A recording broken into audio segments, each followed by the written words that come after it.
പതിവ് പോലെ പോയ വാരത്തിലെ വത്തിക്കാൻ വിശേഷങ്ങളും വാർത്തകളും അറിയാം. വത്തിക്കാൻ ഡയറിയുടെ പുതിയ എപ്പിസോഡിലേക്ക് സ്വാഗതം. ലിയോ പന്തലമൻ പാപ്പ പങ്കെടുക്കുന്ന വിശുദ്ധവാര തിരുക്കർമ്മങ്ങളുടെ കലണ്ടർ പ്രസിദ്ധീകരിച്ചു. ഫെബ്രുവരി 15 ഞായർ മുതൽ ഏപ്രിൽ 4 വരെയുള്ള പ്രധാന പ്രോഗ്രാമുകൾ ഉൾക്കൊള്ളിച്ചുകൊണ്ടുള്ള കലണ്ടറാണ് പ്രസിദ്ധീകരിച്ചിരിക്കുന്നത്. വിശുദ്ധവാര തിരുക്കർമ്മങ്ങളുടെ കലണ്ടർ അനുസരിച്ച് ഫെബ്രുവരി 15 മുതൽ മാർച്ച് 15 വരെയുള്ള ഞായറാഴ്ചകളിൽ മാർപ്പാപ്പ റോം രൂപത സന്ദർശിക്കുകയും വിശ്വാസികളുമായി കൂടിക്കാഴ്ച നടത്തുകയും ചെയ്യും. വിശുദ്ധവാര തിരുക്കർമ്മങ്ങൾ ലാറ്ററൻ ബസിലിക്കയിലും വിശുദ്ധ പത്രോസിന്റെ ബസിലിക്കയിലുമായിരിക്കും. ഓശാന ഞായറാഴ്ച കർമ്മങ്ങൾ സെന്റ് പീറ്റേഴ്സ് സ്ക്വയറിൽ രാവിലെ 10 മണിക്ക് ആരംഭിക്കും. പെസഹ വ്യാഴാഴ്ച പ്രാദേശിക സമയം രാവിലെ 9:30 വത്തിക്കാൻ ബസിലിക്കയിൽ തൈല പരികർമ്മ ബലി നടക്കും. അന്നേ ദിവസം വൈകുന്നേരം 5:30 ലാറ്ററൻ ബസിലിക്കയിൽ വിശുദ്ധ കുർബാന അർപ്പിക്കും. ദുഃഖ വെള്ളിയാഴ്ച തിരുക്കർമ്മങ്ങൾ വൈകുന്നേരം 5 മണിക്ക് വത്തിക്കാൻ ബസിലിക്കയിൽ നടക്കും. രാത്രി കൊളോസിയത്തിൽ കുരിശിന്റെ വഴി പ്രാർത്ഥനയും ഉണ്ടായിരിക്കും. ഈസ്റ്റർ കർമ്മങ്ങൾ ഏപ്രിൽ 4 രാത്രി 9 മണിക്കും 5 രാവിലെ 10:15 സെന്റ് പീറ്റേഴ്സ് ബസിലിക്കയിൽ നടക്കും. അന്നേ ദിവസം ഉച്ചയ്ക്ക് 12 മണിക്ക് ഊർബി എറ്റ് ഓർബി ആശീർവാദം നൽകും. നോമ്പുകാലത്ത് പാപ്പ റോമൻ കൂരിയ അംഗങ്ങൾക്കൊപ്പം ആത്മീയ ധ്യാനത്തിലും പങ്കെടുക്കും. Portuguese republic president Marcelo Rebelo de സോസയെയും റിപ്പബ്ലിക് ഓഫ് അൽബേനിയ പ്രധാനമന്ത്രി എ.ഡി. റാമയെയും ലിയോ പന്തലമൻ പാപ്പ വത്തിക്കാനിൽ സ്വീകരിച്ചു. ഫെബ്രുവരി 2 തിങ്കളാഴ്ചയാണ് പോർച്ചുഗീസ് പ്രസിഡന്റ് വത്തിക്കാനിലെത്തിയത്. അപ്പസ്തോലിക് പാലസിൽ വെച്ചായിരുന്നു കൂടിക്കാഴ്ച നടന്നത്. കുടുംബസമേതമാണ് അൽബേനിയ പ്രധാനമന്ത്രി ലിയോ പാപ്പയെ കാണാനെത്തിയത്. എക്സലേസിൽ കമ്മ്യൂണിറ്റിയുടെ 58ാമത് വാർഷികം പ്രമാണിച്ച് സാൻ എഗിഡിയോ കമ്മ്യൂണിറ്റിയുടെ സ്ഥാപകൻ ആൻഡ്രിയ റിക്കാർഡിയും ലിയോ പന്തലമൻ പാപ്പയും തമ്മിൽ വത്തിക്കാനിൽ കൂടിക്കാഴ്ച നടത്തി. ലോകമെങ്ങും വിവിധ രീതിയിലുള്ള സംഘർഷങ്ങൾ നടക്കുമ്പോൾ സഭയ്ക്കും ക്രൈസ്തവർക്കും സമാധാനത്തിന്റെ സംവാഹകരാകുന്നതിനുള്ള പങ്കിനെക്കുറിച്ചും ഇരുവരും ചർച്ച ചെയ്തു. സാൻ എഗിഡിയോ കമ്മ്യൂണിറ്റി ഒരു കത്തോലിക്ക അൽമായ മുന്നേറ്റമാണ്. 1968 റോമിൽ റിക്കാർഡിയാണ് ഇത് സ്ഥാപിച്ചത്. 70 രാജ്യങ്ങളിലായി പ്രവർത്തിക്കുന്ന ഈ കമ്മ്യൂണിറ്റിയുടെ ലക്ഷ്യം പ്രാർത്ഥന, ദരിദ്രരോടുള്ള ഐക്യദാർഢ്യം, സമാധാനം എന്നിവയാണ്. കറേജ് ഇന്റർനാഷണൽ അംഗങ്ങളുമായി പാപ്പ കണ്ടുമുട്ടിയതാണ് മറ്റൊരു ശ്രദ്ധേയ വാർത്ത. കണക്റ്റിക്കട്ട് കേന്ദ്രമായി പ്രവർത്തിക്കുന്ന കറേജ് ഇന്റർനാഷണൽ മിനിസ്ട്രിയിലെ ബിഷപ്പ് ഫ്രാങ്ക് കാഗിയാനോ, ഡൂപ്പ് executive director father Brian Gannon എന്നിവരാണ് പാപ്പയുമായി കൂടിക്കാഴ്ച നടത്തിയത്. 1980 ഔദ്യോഗികമായി ആരംഭിച്ച കറേജ് ഇന്റർനാഷണൽ കഴിഞ്ഞ വർഷം 45ാം വാർഷികം ആഘോഷിച്ചിരുന്നു. സ്വവർഗ ലൈംഗിക ആകർഷണവുമായി ബന്ധപ്പെട്ട് വെല്ലുവിളികൾ നേരിടുന്ന വ്യക്തികളെ സഭാപ്രബോധനങ്ങളുടെ അടിസ്ഥാനത്തിൽ ശുദ്ധതയിൽ ജീവിക്കാൻ സഹായിക്കുകയാണ് ഈ പ്രസ്ഥാനത്തിന്റെ ലക്ഷ്യം. ഒരു മാർപ്പാപ്പയുമായി ഗ്രൂപ്പ് ആദ്യമായിട്ടാണ് കൂടിക്കാഴ്ച നടത്തുന്നത്. ഞങ്ങൾ ശുദ്ധതയുടെ പ്രാധാന്യത്തെക്കുറിച്ച് സംസാരിച്ചു. അതെങ്ങനെയാണ് വ്യക്തികളെ സുഖമാക്കുകയും ശക്തിപ്പെടുത്തുകയും ചെയ്യുന്നതെന്നും സംസാരിച്ചു. പാപ്പ നല്ലൊരു ശ്രോതാവാണ്, ഫാദർ ഗാനോൺ പറഞ്ഞു.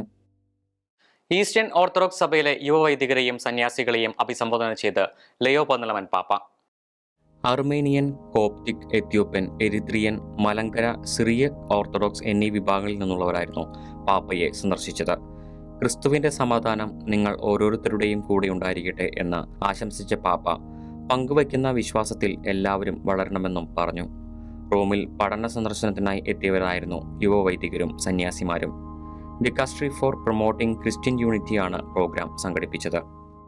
കുഞ്ഞുങ്ങളെ കൈകളിൽ സ്വീകരിച്ച് അവരെ ആർദ്രതയോടെ അനുഗ്രഹിച്ച കർത്താവെ, ഭേദപ്പെടുത്താനാവാത്ത രോഗങ്ങളാൽ വലയുന്ന ഈ കുഞ്ഞുങ്ങളെ ഞങ്ങൾ അങ്ങയുടെ മുമ്പിൽ സമർപ്പിക്കുന്നു.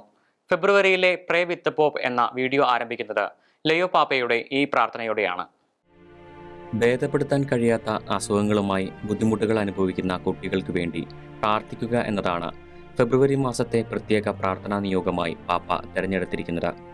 കർത്താവെ, അവർക്ക് ശരിയായ ചികിത്സ, മാനുഷികവും കാരുണ്യപൂർണവുമായ ശ്രദ്ധ, സ്നേഹത്തോടെ അവരെ അനുഗമിക്കുന്ന ഒരു സമൂഹത്തിന്റെ പിന്തുണ എന്നിവ ഒരിക്കലും നഷ്ടപ്പെടാതിരിക്കാനും ഞങ്ങൾ അപേക്ഷിക്കുന്നു. വീഡിയോയിൽ പാപ്പ തുടർന്ന് പറയുന്നു. പോപ്സ് വേൾഡ് വൈഡ് പ്രയർ നെറ്റ്വർക്കാണ് വീഡിയോ പ്രസിദ്ധീകരിച്ചിരിക്കുന്നത്. വത്തിക്കാനിലെ സെന്റ് പെല്ലഗ്രിനോ ദേവാലയത്തിൽ വെച്ചാണ് വീഡിയോ റെക്കോർഡ് ചെയ്തിരിക്കുന്നത്. വേൾഡ് ഹെൽത്ത് ഓർഗനൈസേഷന്റെ കണക്കുകൾ പ്രകാരം 4 ലക്ഷം കുട്ടികളും കൗമാരക്കാരും ഓരോ വർഷവും ക്യാൻസർ രോഗികളായിത്തീരുന്നു. കുട്ടികളുടെയും കൗമാരക്കാരുടെയും മരണത്തിലേക്ക് നയിക്കുന്ന പ്രധാനപ്പെട്ട മരണകാരണങ്ങളിൽ ഒന്നാണ് ഇത്. യുനിസെഫിന്റെ UN ചിൽഡ്രൻസ് ഏജൻസിയുടെ കണക്ക് പ്രകാരം 2.1 ബില്യൺ കുട്ടികളും കൗമാരക്കാരും ഗുരുതരമായ രോഗബാധയിലൂടെ കടന്നുപോകുന്നവരും ദീർഘകാലം ആരോഗ്യ പ്രശ്നങ്ങൾ അനുഭവിക്കുന്നവരുമാണ്. 20 വയസ്സിൽ താഴെയുള്ള 1 മില്യൺ കുട്ടികൾ ഇത്തരം രോഗങ്ങളാൽ വർഷം തോറും മരണമടയുന്നുണ്ട്. 90 രാജ്യങ്ങളിലെ 20 മില്യൺ ആളുകൾ പാപ്പയോടൊപ്പം പ്രാർത്ഥനകളിൽ ഈ നിയോഗം ചേർത്ത് വെച്ച് പ്രാർത്ഥിക്കും. Pops world wide pride network director father Cristobal phones പറയുന്നു. Make of us a church that, animated by the feelings of your heart and moved by prayer and service, knows how to uphold fragility in the midst of suffering, becomes a source of comfort, a seed of hope, and a proclamation of new life. Amen.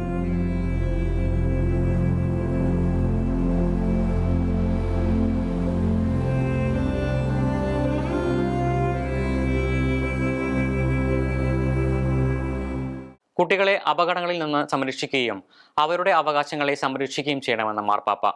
From crisis to care Catholic action for children എന്ന പ്രവർത്തന പദ്ധതിയുടെ സംഘാടക സമിതി അംഗങ്ങളുമായി നടത്തിയ കൂടിക്കാഴ്ചയിലായിരുന്നു പാപ്പ സംസാരിച്ചത്. നിരവധി കുട്ടികൾ ഇപ്പോഴും കടുത്ത ദാരിദ്ര്യത്തിൽ ജീവിക്കുകയും പീഡിപ്പിക്കപ്പെടുകയും നിർബന്ധിതമായി കുടിയൊഴിപ്പിക്കപ്പെടുകയും ചെയ്യുന്നുണ്ടെന്നും പാപ്പ പറഞ്ഞു.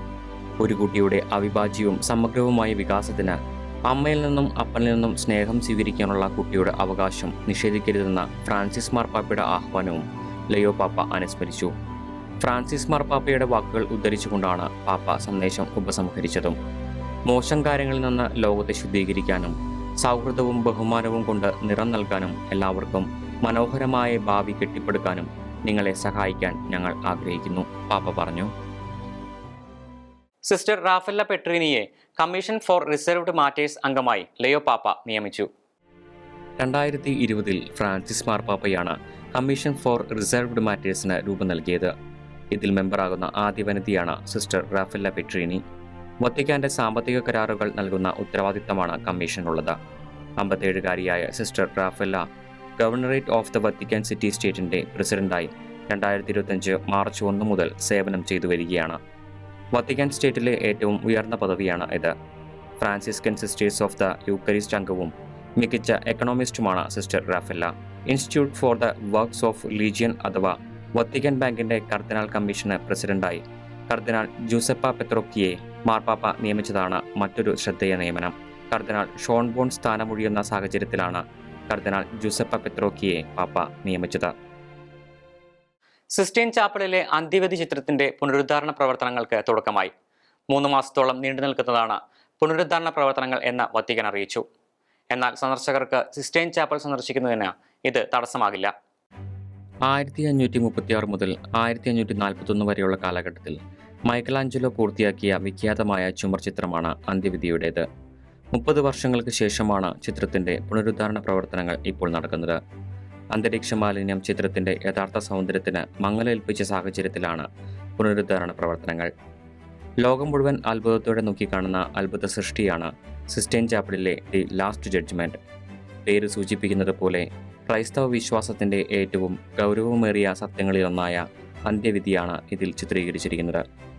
1536 മുതൽ 1541 വരെയുള്ള നീണ്ട 5 വർഷങ്ങൾ കൊണ്ടാണ് മൈക്കലാഞ്ചലോ ഈ ചിത്രം വരച്ചിരിക്കുന്നത്.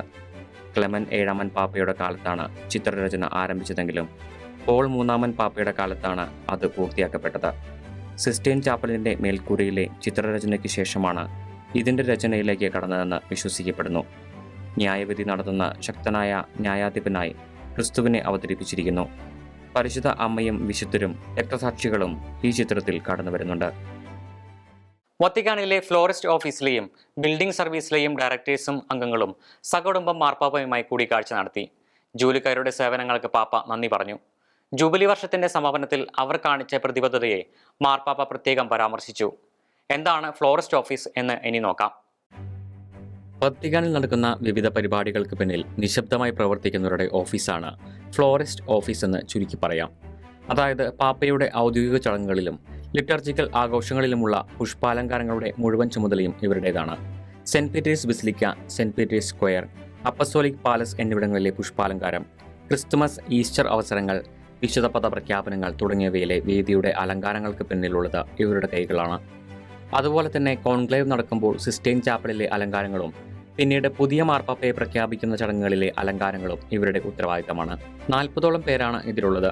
പുഷ്പങ്ങൾ കേവലം പുഷ്പങ്ങളല്ല എന്നതാണ് ഇവിടുത്തെ പ്രത്യേകത. അത് ലിറ്റർജിയുടെ അർത്ഥവും സന്ദേശവും കൃത്യമായി പ്രകടിപ്പിക്കുന്നവയാണ്. ഈസ്റ്റർ ദിനത്തിൽ സെന്റ് പീറ്റേഴ്സ് സ്ക്വയറിൽ കാണുന്ന മനോഹരമായ പുഷ്പങ്ങൾ മുഴുവൻ നെതർലാൻഡ്സിൽ നിന്ന് കൊണ്ടുവരുന്നവയാണ്. ഫ്ലോറിയ എന്ന പേര് സ്പാനിഷ് ഭാഷയിൽ നിന്ന് ഉത്ഭവിച്ചതാണ്. ഇതിൽ നിന്നാണ് ഫ്ലോറിസ്റ്റ് ഓഫീസ് രൂപപ്പെട്ടത്. ചടങ്ങുകൾക്കായി പൂക്കൾ പരിപാലിക്കുന്നവരെയാണ് ഉദ്ദേശിക്കുന്നത്. നേരത്തെ അപ്പസ്തോലിക് പുഷ്പശാല എന്നാണ് ഓഫീസ് അറിയപ്പെട്ടിരുന്നത്. അപ്പസ്തോലിക് പാലസുമായി നേരിട്ട് ബന്ധപ്പെട്ടായിരുന്നു പ്രവർത്തിച്ചിരുന്നതും. ഇപ്പോഴത് gardens and environment service, infrastructure sector എന്നിവയുടെ ഭാഗമായിട്ടാണ് നിലകൊള്ളുന്നത്. വത്തിക്കാൻ സിറ്റിയിലെ കെട്ടിടങ്ങളുടെ സംരക്ഷണവും പ്രവർത്തനവും നിർവഹിക്കുന്നവരാണ് ബിൽഡിംഗ് സർവീസ് അംഗങ്ങൾ. വത്തിക്കാൻ സിറ്റിയിലെ കെട്ടിടങ്ങൾ പലതും നൂറുകണക്കിന് വർഷങ്ങൾ പഴക്കമുള്ളതായതിനാൽ അവയുടെ പരിപാലനം കേവലം നിസ്സാരമല്ല. സാങ്കേതികതയും ചരിത്രബോധവും വിശ്വാസ പാരമ്പര്യവും എല്ലാം അതിനാവശ്യമുണ്ട്. കെട്ടിടങ്ങളുടെ പരിപാലനയ്ക്കും റിപ്പയറിങ്ങിനും പുറമെ കറന്റ്, വെള്ളം, ഹീറ്റർ, എയർ കണ്ടീഷനിംഗ്, സുരക്ഷാ സംവിധാനങ്ങൾ എന്നിവയുടെ നിയന്ത്രണവും മേൽനോട്ടവും ഇവരുടെ ചുമതലയാണ്. ക്യാമറ കണ്ണുകളിൽ നിന്ന് മറഞ്ഞിരിക്കുന്ന 2 വിഭാഗങ്ങളാണ് ഇവ. അധികം ആർക്കും ഇങ്ങനെ ചില ഓഫീസുകൾ വത്തിക്കാനിൽ പ്രവർത്തിക്കുന്നുണ്ട് എന്ന് അറിയില്ല. എന്നാൽ വത്തിക്കാൻ സിറ്റിയുടെ ദൈനംദിന പ്രവർത്തനങ്ങളെല്ലാം തടസ്സം കൂടാതെ മുന്നോട്ട് പോകുന്നത് ഈ 2 വിഭാഗങ്ങളിലെയും ജോലിക്കാരുടെ നിശബ്ദ സേവനം കൊണ്ടാണ്. 2014 ജനുവരി 17 ഫ്രാൻസിസ് മാർപ്പാപ്പയും ഫ്ലോറിസ്റ്റ് ഓഫീസിലെ ജീവനക്കാരുമായി കൂടിക്കാഴ്ച നടത്തുകയും അവരുടെ സേവനങ്ങൾക്ക് നന്ദി പറയുകയും ചെയ്തിരുന്നു. 2026 ലിയോ പൊന്നലമൻ പാപ്പ അമേരിക്ക സന്ദർശിച്ചേക്കുമോ? ഇതുമായി ബന്ധപ്പെട്ട പല അഭ്യൂഹങ്ങളും നിലവിലുണ്ട്. പ്രത്യേകിച്ച് അമേരിക്കയുടെ 250ാമത് സ്വാതന്ത്ര്യദിന വാർഷികം 2026 ജൂലൈ 4 ആചരിക്കുമ്പോൾ. അമേരിക്കയുടെ 250ാം സ്വാതന്ത്ര്യദിന വാർഷികത്തിന്റെ ഭാഗമായോ അല്ലെങ്കിൽ ഇതോടനുബന്ധിച്ചോ മാർപ്പാപ്പ ജന്മനാട്ടിലെത്തിച്ചേരുമെന്നുള്ള തങ്ങളുടെ പ്രതീക്ഷ പല കത്തോലിക്കരും പങ്കുവച്ചിരുന്നു. എന്നാൽ അതിനെ തള്ളിക്കളഞ്ഞുകൊണ്ട് ഇതാ Vatican press office director Matteo Bruni വാസ്തവം വെളിപ്പെടുത്തിയിരിക്കുന്നു. ഇതനുസരിച്ച് ഈ വർഷം ലിയോ പാപ്പ അമേരിക്ക സന്ദർശിക്കില്ല. ആഫ്രിക്ക, പെറു, സ്പെയിൻ എന്നിവയാണ് ഈ വർഷം പാപ്പയുടെ ലിസ്റ്റിലുള്ള രാജ്യങ്ങൾ. ഇതിൽ ആദ്യത്തെ യാത്ര ഏപ്രിലിൽ ആഫ്രിക്കയിലേക്കായിരിക്കും. ലിയോ പാപ്പയുടെ മുൻഗാമികളെല്ലാം തന്നെ അമേരിക്ക സന്ദർശിച്ചിട്ടുള്ളവരാണ്. ഇതിന് തുടക്കം കുറിച്ചത് പോൾ 6 പാപ്പയാണ്. 1965 ഒക്ടോബറിലായിരുന്നു പാപ്പയുടെ അമേരിക്കൻ സന്ദർശനം. ജോൺ പോൾ 2 പാപ്പ നിരവധി തവണ അമേരിക്ക സന്ദർശിച്ചിട്ടുണ്ട്. ആദ്യ യാത്ര 1979 ഒക്ടോബറിലായിരുന്നു. പിന്നീട് 1995 1999 പാപ്പ അമേരിക്ക സന്ദർശിച്ചിട്ടുണ്ട്. ബെനഡിക്ട് 16 പാപ്പയുടെ അമേരിക്കൻ യാത്ര 2008 ആ സന്ദർശന വേളയിൽ വൈറ്റ് ഹൗസിൽ വെച്ച് പ്രസിഡന്റ് ജോർജ് W. ബുഷിനൊപ്പം പാപ്പ തന്റെ 81ാം ജന്മദിനം ആഘോഷിച്ചിരുന്നു. 2015 സെപ്റ്റംബർ 22 മുതൽ 27 വരെ തീയതികളിലായിരുന്നു ഫ്രാൻസിസ് മാർപ്പാപ്പയുടെ അമേരിക്കൻ സന്ദർശനം. ഈ സന്ദർശനത്തിൽ ജുനിപ്പെറെ സെറയെ വാഷിംഗ്ടൺ DC വെച്ച് വിശുദ്ധനായി പ്രഖ്യാപിക്കുകയും US കോൺഗ്രസിനെ അഭിസംബോധന ചെയ്യുകയും ചെയ്തു. ഫിലാഡൽഫിയയിൽ നടന്ന 8ാമത് ലോക കുടുംബ സംഗമത്തിലും ഫ്രാൻസിസ് പാപ്പ പങ്കെടുത്തിരുന്നു. 34ാമത് ആഗോള രോഗീ ദിനം പെറു രൂപതയിൽ ആഘോഷിക്കും. പെറുവിലെ ചിക്ലായോയാണ് ലോക രോഗീ ദിനത്തിന്റെ വേദി. ലിയോ 14 പാപ്പയുടെ പ്രതിനിധിയായി സമഗ്ര മാനവിക വികസനത്തിനായുള്ള ഡിക്കാസ്ട്രിയുടെ അധ്യക്ഷൻ കർദിനാൾ മൈക്കൽ ചേർണി പങ്കെടുക്കും. ലിയോ മാർപ്പാപ്പ സേവനം ചെയ്തിട്ടുള്ള രൂപതയാണ് ചിക്ലായോ. ലോക രോഗീ ദിനം ഫെബ്രുവരി 11 ആചരിക്കുന്നത്. സമരിയക്കാരന്റെ അനുകമ്പ, അപരന്റെ വേദന ഏറ്റെടുത്തുകൊണ്ട് അവനെ സ്നേഹിക്കുക എന്നതാണ് ഈ വർഷത്തെ വിഷയം. 1992 മെയ് 13 ജോൺ പോൾ 2 പാപ്പയാണ് ഫെബ്രുവരി 11 ലോകരോഗീ ദിനമായി ആചരിക്കണമെന്ന് പ്രഖ്യാപിച്ചത്. ലൂർദ് മാതാവിന്റെ തിരുനാൾ ദിനം കൂടിയാണ് അന്നേ ദിനം. താൻ പാർക്കിൻസൺ രോഗിയാണെന്ന് പാപ്പ തിരിച്ചറിഞ്ഞതിന്റെ തൊട്ടു പിന്നാലെയായിരുന്നു ഇത്തരമൊരു ദിനാചരണ പ്രഖ്യാപനം. സഹനങ്ങളിലൂടെ ക്രിസ്തുവിനെ കാണാൻ സഭയെ പ്രോത്സാഹിപ്പിക്കുകയായിരുന്നു പാപ്പയുടെ ലക്ഷ്യം. നൈജീരിയയിൽ നടക്കുന്ന ക്രൈസ്തവ കൂട്ടക്കൊലകളെ മാർപ്പാപ്പ അപലപിച്ചു.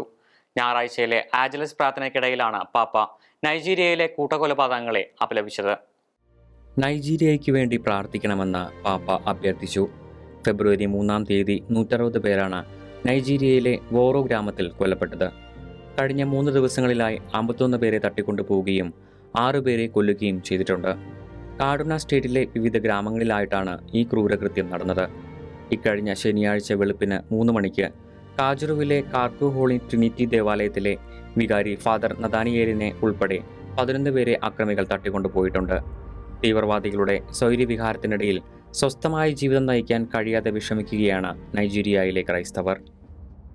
മനുഷ്യക്കടത്ത് അവസാനിപ്പിക്കാനുള്ള ആഹ്വാനവുമായി ലിയോ 14 പാപ്പ. മനുഷ്യക്കടത്തിനെതിരെയുള്ള പ്രാർത്ഥനയുടെയും പ്രതിഫലനത്തിന്റെയും ദിനം ഫെബ്രുവരി 8 ആഘോഷിച്ച വേളയിൽ സന്ദേശം നൽകുകയായിരുന്നു പാപ്പ. മനുഷ്യരാശിക്കെതിരായ ഗുരുതരമായ കുറ്റമായിട്ടാണ് പാപ്പ മനുഷ്യക്കടത്തിനെ വിശേഷിപ്പിച്ചത്. ഈ കുറ്റകൃത്യത്തെ ചെറുക്കാനും അവസാനിപ്പിക്കാനുമുള്ള സഭയുടെ അഭ്യർത്ഥന പാപ്പ വീണ്ടും ഓർമ്മപ്പെടുത്തി. മനുഷ്യക്കടത്ത് സ്ത്രീകളെയും കുട്ടികളെയുമാണ് കൂടുതൽ ബാധിക്കുന്നതെന്നും പാപ്പ നിരീക്ഷിച്ചു.